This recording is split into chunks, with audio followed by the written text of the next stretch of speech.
The end of July, we anchored overnight just inside the western entrance of Wells Pass in Kinkham Inlet. We wanted to make an early morning run up the open coast to Seymour Inlet. The entrance to Seymour Inlet is just south of Cape Caution, and that would be the farthest north we had ever been.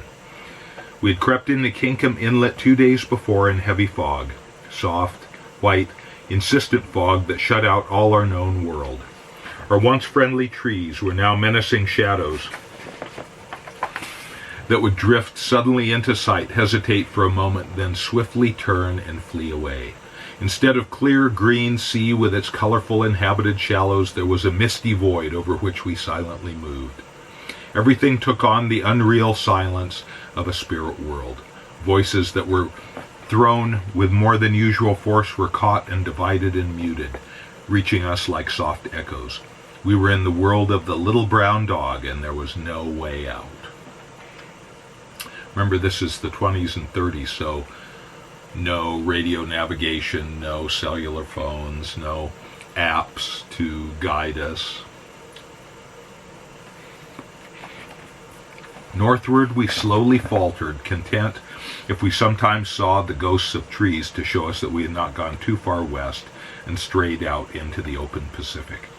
Once something loomed up ahead, shrouded in swirling fog, one of the great wooden ravens from the Indian village, towering above us, with outstretched wings.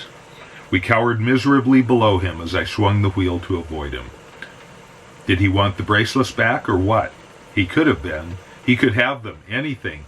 But the huge figure shrank, and it was only a lone cormorant sitting on a rock, its wings spread out to dry, magnified by the fog.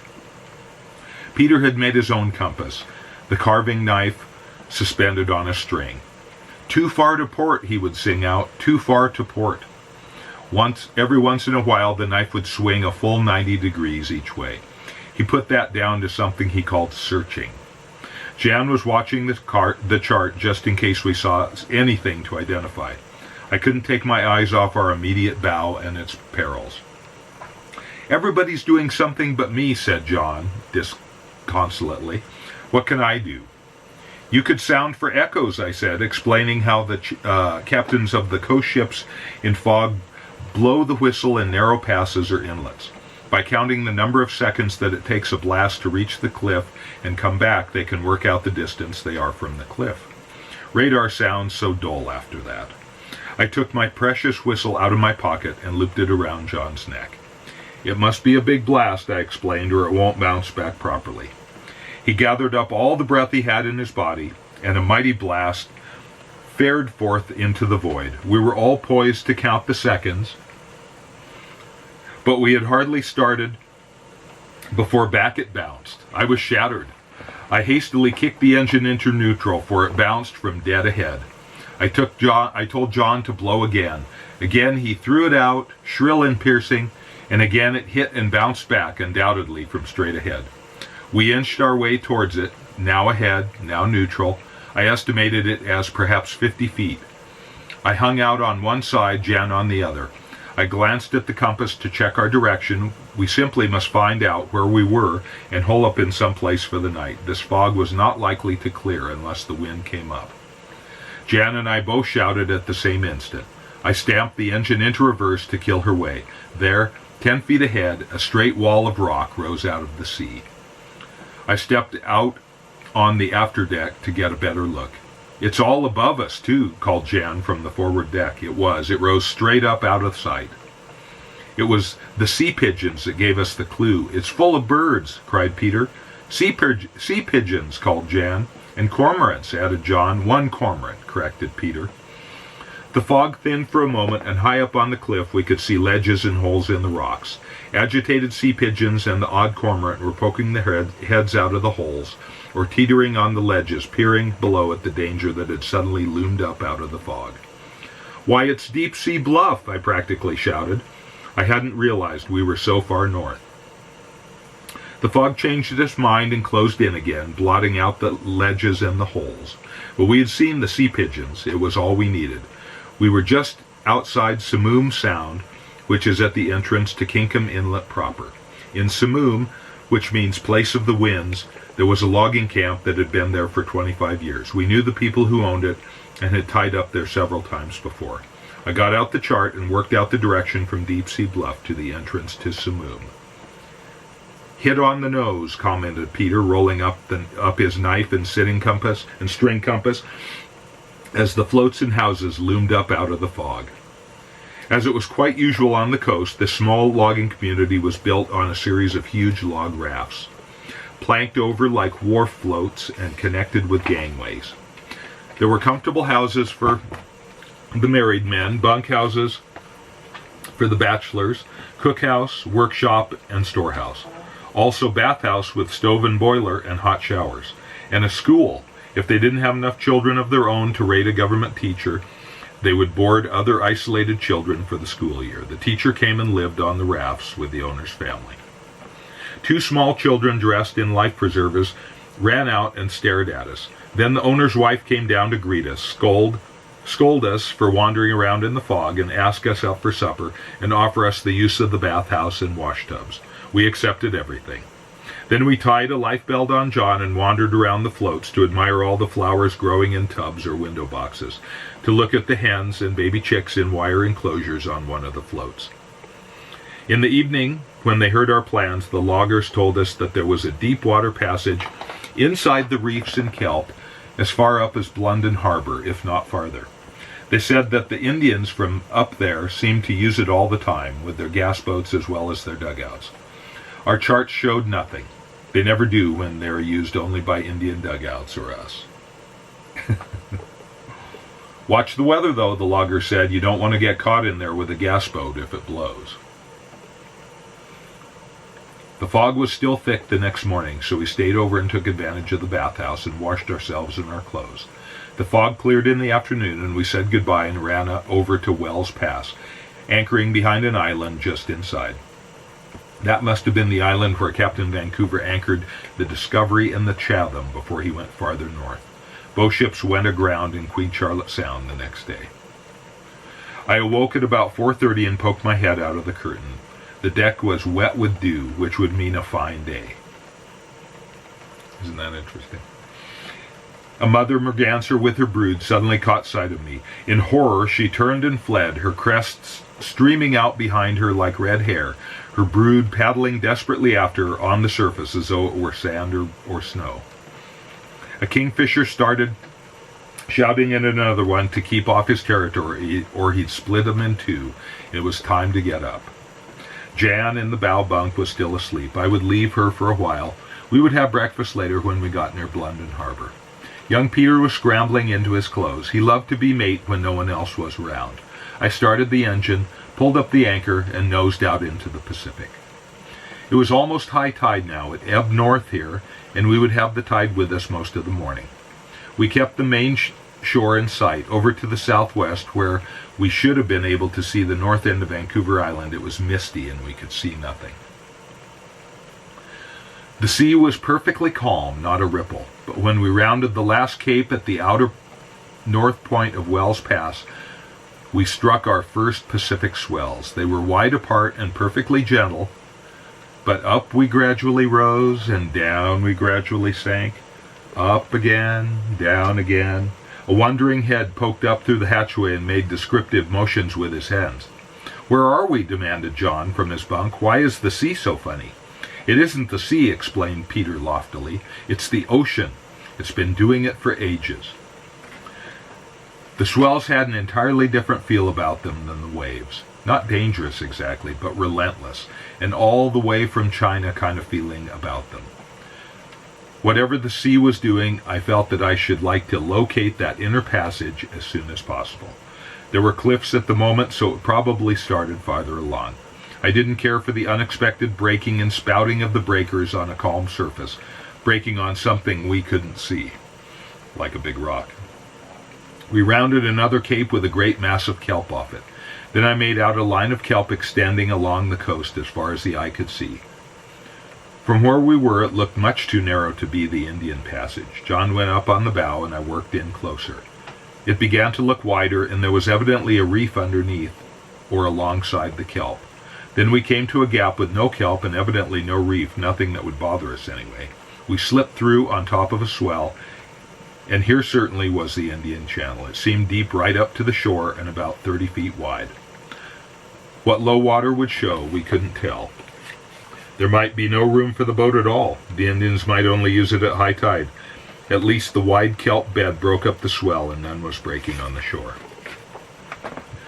This was no dash we were making, it was a crawl. There would be no help in these waters if we ran on a reef. We had a good dinghy, but how humiliating to have to row away from our wrecked boat with no one to blame but ourselves. The tide was dropping rapidly, still helping us on our way. The reef outside of us was now above water in many places, but that only made our channel more secure. The shore, as we had hoped, shelved very steeply. Evidently we were not going to be squeezed between. Around 8 o'clock we came to a small group of islands, the Rainer group. Tucking in behind them out of the swell, we had our breakfast. We landed on shore for a run and found our bodies strangely unstable and hard to adapt to the solidness of the rock. We knew that there was an Indian village in Blunden Harbor and were very tempted, but it would have been foolish not to take advantage of this sunny, quiet day for the run up to Seymour. We passed the entrance to Blunden Harbor, all necks craning. There was no sign of any habitation, so the Indian village must be farther in around the bluff. The entrance seemed quite exposed. It was lunchtime when we pushed thankfully into the Southgate Islands, the end of the open run. We hadn't had any wind at all, but the rollers were distinctly alarming at times. Very frightening when they suddenly broke right ahead of you on a completely hidden rock. They would throw a mass of spray high into the air. The reef would show for a moment in the hollow, and it wasn't hard to see what would have happened to our boat if we had been there. The loggers at Simoom had told us that the tugs towing log booms were often held up for as long as 2 weeks in the Southgates by wind. They would have picked up the booms in Belize or Seymour inlets and come down with the tide to these islands to wait for favorable weather to make Wells Pass. That is the farthest north from which they would try to bring booms. Above there, they would make up Davis rafts, great mounds of logs all tied and wound together with heavy steel cable. Like an iceberg, they were mostly below water, and waves and rollers could not wash out the logs the way they can in a boom. So, just a quick aside here, Wells Passage.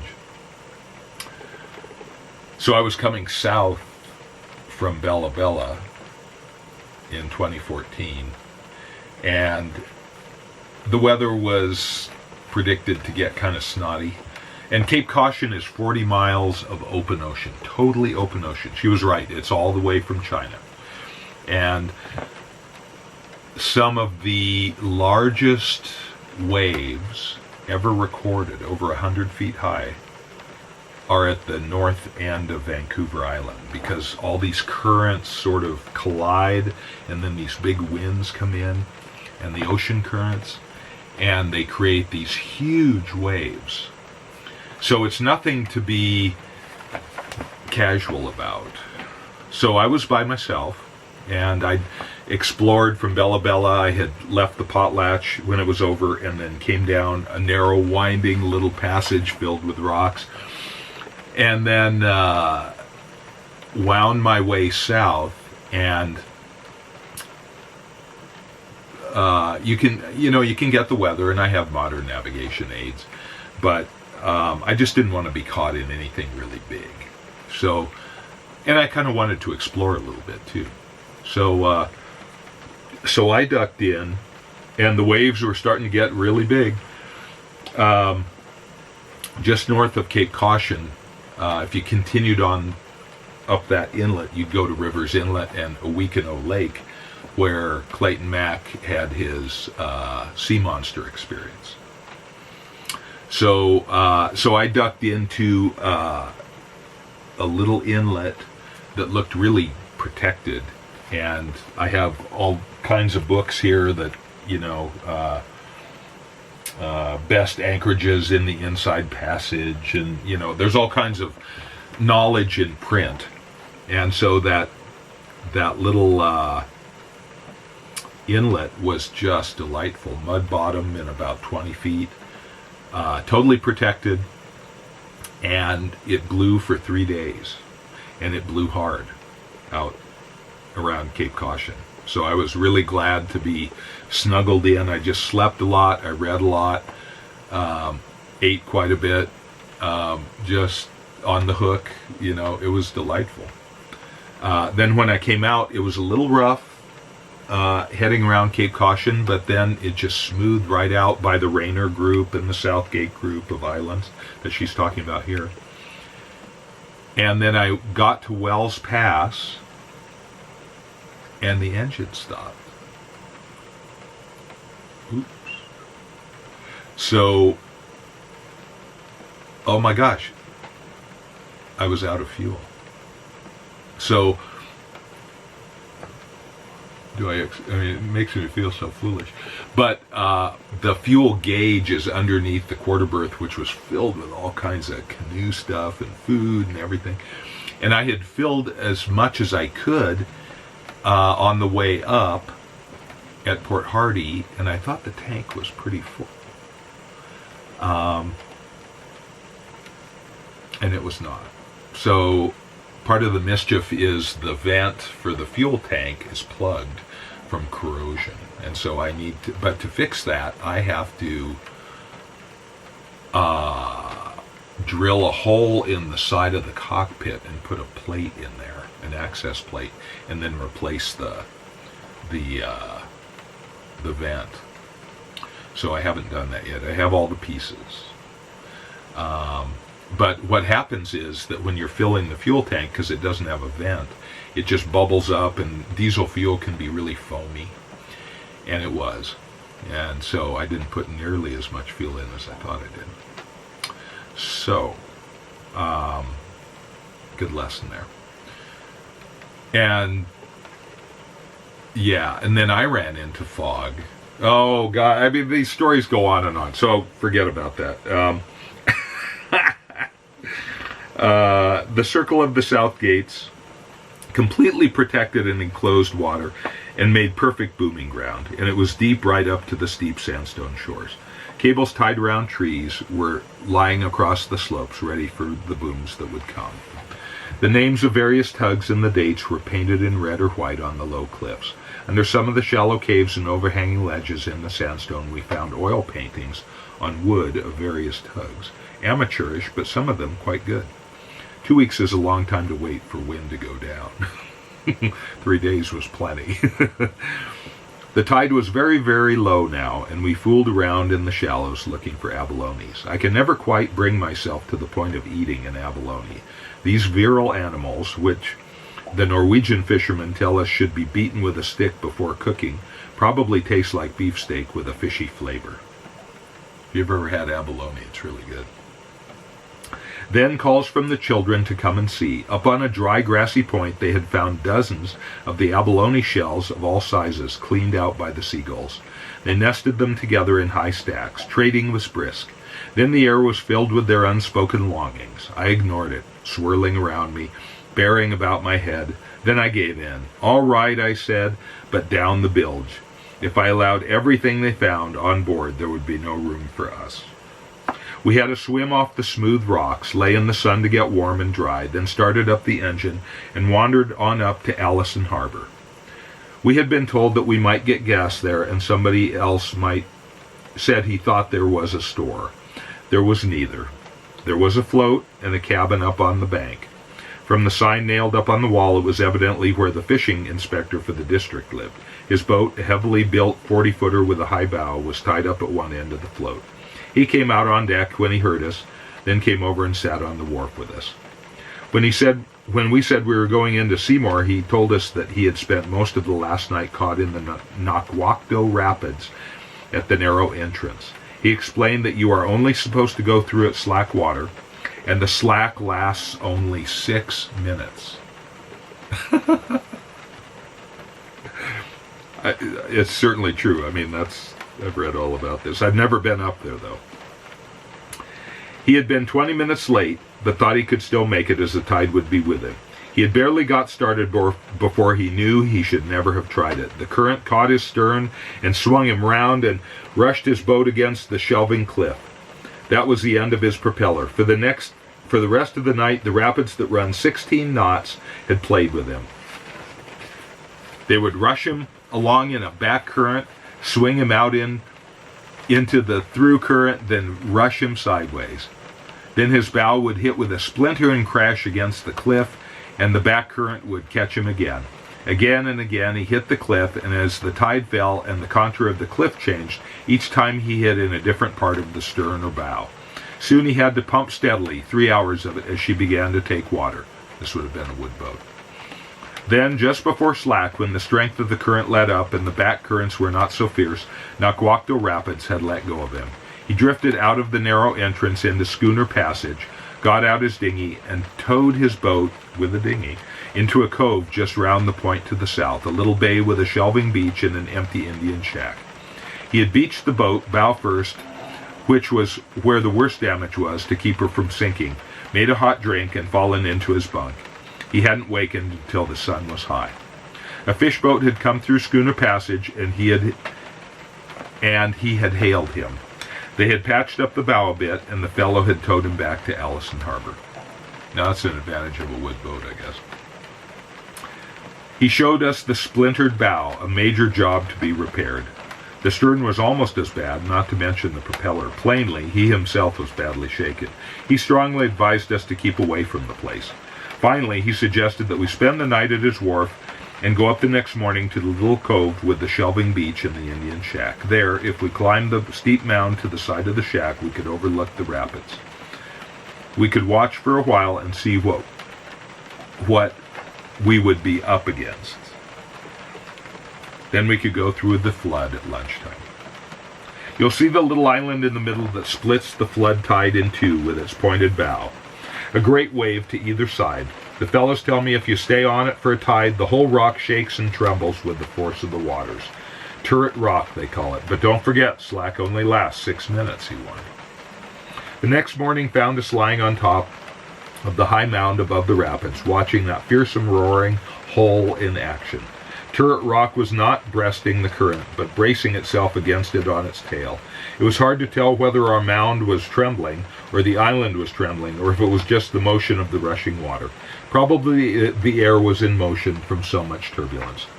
I am supposed to look calm and collected at such moments, and my crew watch me furtively to see if all is well. I was busy furtively arguing with myself. It was stupid lying here, holding on to the ground, working ourselves up into a panic. We were used to all the other narrows on the coast, Yacluta, Surge, Seymour, Hole in the Wall. They were all fearsome, and how flat they were at slack. 6 minutes slack, I told myself, is not much worse than 12 minutes. In all the other narrows, you don't worry about 20 minutes either side of slack. We would be going in on the flood. If all went well, we would get past Turret Rock in 6 minutes. We always tow our dinghy. Even if the engine stopped, we could tow the boat past the island in 10 minutes, and then we would be through the worst. The fishing inspector had been in the dark, and he had lost his propeller at the first hit. Looking at the cliffs below, I thought there might be fewer back currents on the flood side, always supposed to get you past the islands. Always supposing you got past the island. If we hadn't met the inspector, I wouldn't be thinking any of this. "Come on, youngsters," I said, "let's get lunch over." "Are we really going?" they asked as they slid down. "When it's dead flat," I said. I left them on the beach and went back to the boat to get an early lunch ready, preparing for the 6 minutes. While waiting for the kettle to boil, I cleaned the spark plugs and checked the gaps. Then I cleaned the points on the magneto. Then I wished I hadn't touched anything. Far better to leave an engine alone if it is running well. What possessed me to touch it? Then I called the children out to lunch. I snapped at everybody. Then someone raised the question whether our decrepit-looking clock was right. I hadn't the faintest idea. We usually judge time by the sun. How could anyone judge slack water in a roaring hole by the sun? I should have to go up on top of the mound and watch it. I pulled up all but the last few feet of the anchor rope, then rowed ashore, leaving a worried-looking crew behind me. I started whistling to cheer them up. Usually if I whistle, they know there's nothing wrong. There's nothing to worry about. It was hard to keep in tune. A silly whistling woman climbing up a mound, whistling out of tune. I watched. I saw the current hesitating. I threw myself down the mound. I rowed breathlessly to the boat.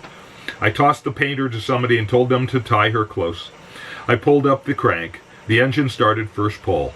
I tried to swallow. For some reason I was breathless. I yanked up the anchor and worked out the bay, stood well out in case we were pulled in. There was nothing there to pull us in. A still passage lay ahead of us. Turret Rock stood in the middle, looking perfectly quiet and relaxed. We went gently through, resisting the temptation to speed up. The channel opened out into a comparatively wide section. Then the swirls began to form around us. The 6 minutes must be up. But we were through.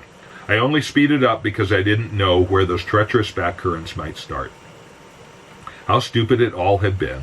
Just because we had seen a smashed-up boat and heard a first-hand account from a worn-out man who had had a bad experience. Peter shook his head sagely. "You were scared too, weren't you, Mummy?" I winked at him. "Weren't we sillies?" I said. The day had turned out dull and gray, and the clouds had settled lower and lower. Whenever I think of Seymour Inlet, I think of it as being low and flat and uninteresting. It is really made up of a series of very low, very deep inlets running northeast. These are separated by narrow ridges of high mountains. The whole inlet must be spectacular if you can see it. I was never sure whether we turned up Nugent Sound or spent the night there, or were at the beginning of Seymour Arm.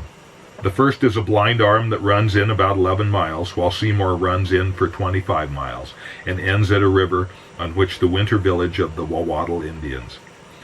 Nugent and Seymour are separated by a great rib of high mountains. To us it all appeared as low hills. We spotted a white-shell beach in a short time, so we pulled in near the beach and anchored. There would be a stream, and there was. Always streams at Indian villages for a water source. There was a high mound on the north of the beach, which thrust out into the sea. From the top of the mound on a clear day, you could probably see for miles both up and down the inlet. We had settled on its being the lookout point for the village, which probably lay back of the shell beach, when John fell into the excavation of what had once been a community house. It didn't take long to find the remains of the house posts, which had formed the doorway and supported the roof beams. All very old. How much better to live on a mound like that, where you could spot the enemy dugout a long way off. "They probably sneaked up in the fog," said Peter, spotting a weak point. We found a few slate spearheads, made of slate with a beveled edge. Farther down the coast, they are usually made of chipped flint. The clouds began to drip now, and we went back on board. I took a line and sounded around in a circle. There seemed to be plenty of water if we didn't swing. I carried out a stern anchor in the dinghy, as we might as well stay here for the night. The coast pilot had been very discouraging about anchorages of any kind. There were just none, according to them. Well, it didn't mention the Indian Passage either. We struck it out for 2 more days. It wasn't a downpour, it was just a very wet drizzle, and with no visibility at all. With the canvas curtains closed and the Coleman stove going, we could keep warm and dry. I had some sourdough on board, which old Mike had given us, so I made bread buns in the iron frying pan covered with a plate.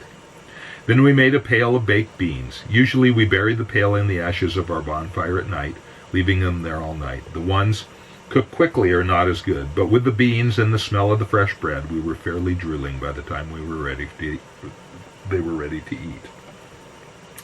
Then we had the worry of getting out through the rapids again. Still not sure of our clock, we waited around in the swirls at a good safe distance until they quieted down. Then we judged that that must be the beginning of the ebb. We were perhaps a few minutes late, but had no trouble. It had been a long, slow trip down the Indian Passage in the fog and rain to London Harbor. Never quite sure where we were.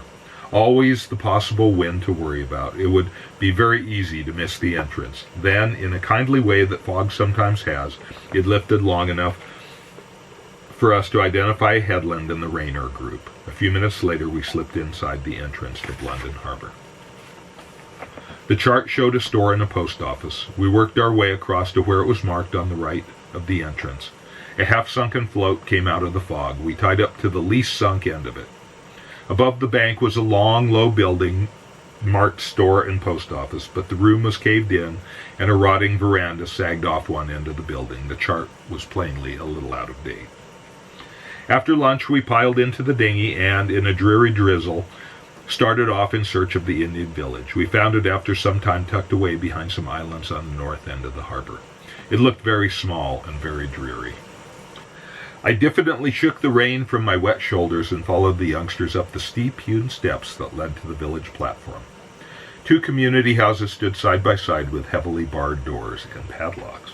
Not content with that, a large, neatly written notice proclaimed that, quote, Mr.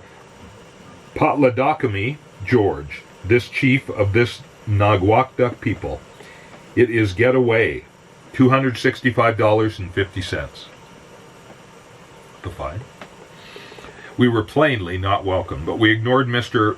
Potladakami George and his notices and padlocks. We took the way of souls and entered by the 2 loose boards round at the side that are always left for departing spirits. It was cold inside, and a strong smell of damp earth rose in the darkness, not exactly inviting, but the steady sound of rain on the roof set us to work raking together the bits of charred wood on the place for fires. A feeble blaze soon flickered, and we lighted up the old house with a creeping light. The heavy pungent smoke rose and filtered out the smoke hole in the roof, just as smokily as it had 200 years before. The children crowded closer to me, for as our eyes grew more accustomed to the dim light, the weird carved inmates gradually ventured out of the shadows. The tall, dark house posts took shape, and like some horrible nightmare seemed to grow bigger and bigger, and then showed themselves as great ugly men with hollow cheeks and protruding eyes. The flickering fire gave them movement and expression, and they leered and grimaced and reached at us. The youngsters were uneasy. One by one they made some excuse and scurried out through the way of souls and left me. I glanced to the rear of the house to find the companion posts, but a great sisudal, a mythical double-headed serpent, lay stretched out across a rear platform. In Indian folklore, anyone who is unfortunate enough to meet a sisudal shivers and shakes until his limbs drop off. I was certainly shivering, but I knew it was from the cold. However, I kicked the fire together. I found the round, dark shapes on the side platforms to be great ceremonial dishes carved out of single blocks of cedar, pairs of animals or birds holding the dish between their outstretched paws or wings. Food was served in these when the chief gave a party or potlatch. Potlatches are forbidden on the coast now. Remember, it's the 20s and 30s. The authorities think it makes the Indians improvident. I think it probably worked both ways. When a chief gave a blanket potlatch, after 2 or 3 days of feasting, he presented each guest with a blanket, perhaps 100 being given away. After which a very great, very powerful chief sat shivering with not enough to cover him, having given away blankets that had taken him years to collect. But every guest had to give him a potlatch in return at some future time. So in a sense, it was a form of insurance. In spite of the apparent sophistication of Potladakami George, this house had more beautiful carved things than we had seen in any other village. There was a great carved wooden spoon, 4 feet high, with its bowl as big as a soup tureen. Its handle was an eagle with folded wings and a human hand supporting the bowl. A graceful flying dove was carved of cedar, but when you turned its breast towards you, it changed to a hideous man with goggle eyes who stuck his tongue out at you. All rather mixed metaphor, it seemed, but Indian folklore is like that. I picked up a pair of beautifully carved hands and wondered what they had been used for. But striking them idly together, I knew at once. Clap, clap, clap. At the sound, the whole atmosphere of the old house seemed intensified. In just such a setting, they might have been used. Smoking fires, steaming clothes, the bang of the wind-lifted roof boards, the splash and drip of the driving rain, and nothing to do on some dark winter evening. Clap, clap, clap of the olden wooden hands. Out of the room partitioned off at the rear would have burst the masked Indian dancers, each wearing the mask and pelt of the animal he represented. He of the wolf mask, see him pick his way along, stepping lightly, slinking, smelling. The bear mask, lurching clumsily in a nearsighted roll. The finding of the honey. Horrible defeat by bees. Ignominious retreat, tail between legs. Loud laughter of superior wolf and shouts of the delighted audience. Clap, clap, clap of the wooden hands. "Mummy!" called a voice outside the loose boards. "Mummy, are you all right? John is crying." I pushed my way through the boards. "Why, John, what is the matter?" I asked. He wouldn't speak, just clenched me. "He thought you were probably dead," explained Peter. John only glared. Well, let's get back to the boat, I suggested. We swung round the bay as we went, passed close to the burial island. It was very overgrown, but above the nettles and the salmonberry bushes, the two heads of the great Sisudal dared us to touch the dead of their tribe. The rain had stopped before we got back to the boat. I tapped the glass. It was slowly rising. We would leave this village of Nagwakta people in the morning.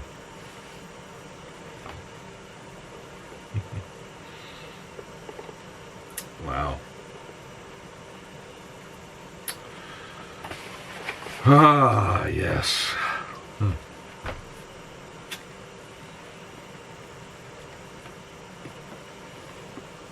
So this is actually a Custombilt, a little newer. Oh, I guess I'm supposed to do that, right? And it'll focus on it. No, it doesn't. I guess if I forget that, fool the camera. Anyway, it's a great Custombilt here. It's a big pipe. Really nicely carved. Very craggy.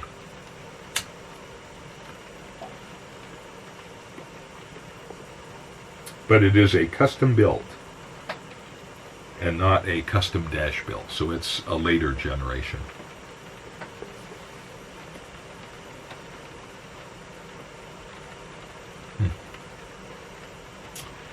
So there's some great books in here. This is a really good one. The Venturesome Voyages of Captain Voss. This is still available too. Let's see.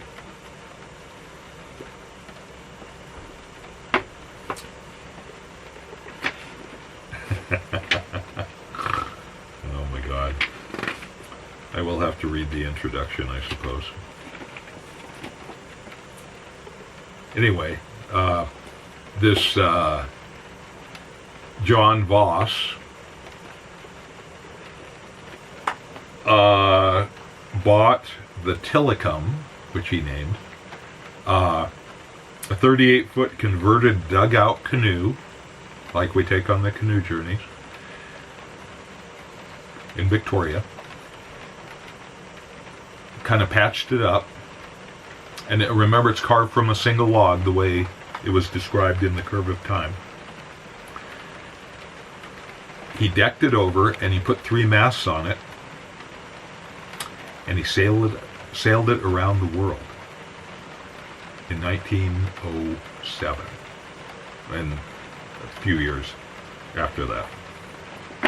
He started, I believe, in 1907. Is that incredible or what? Oh my gosh.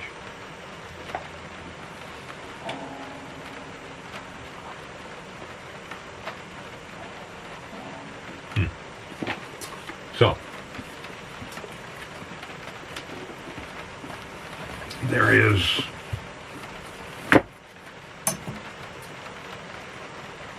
The Heart of the Raincoast by Alexandra Morton and Billy Proctor. There's some good stories in there, although it's more modern.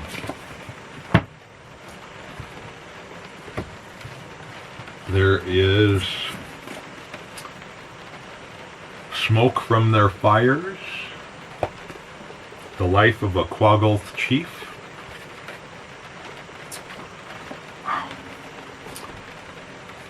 Potlatch by George Cletesi.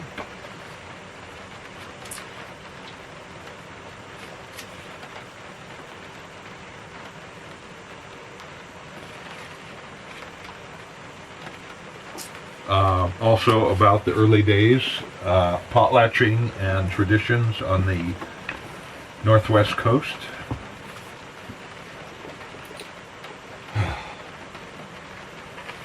Such great stuff.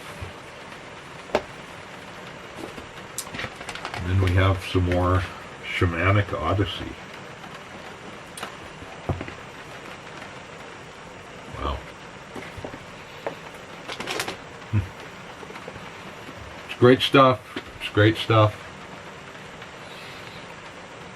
A rainy night on the boat is perfect for reading this stuff.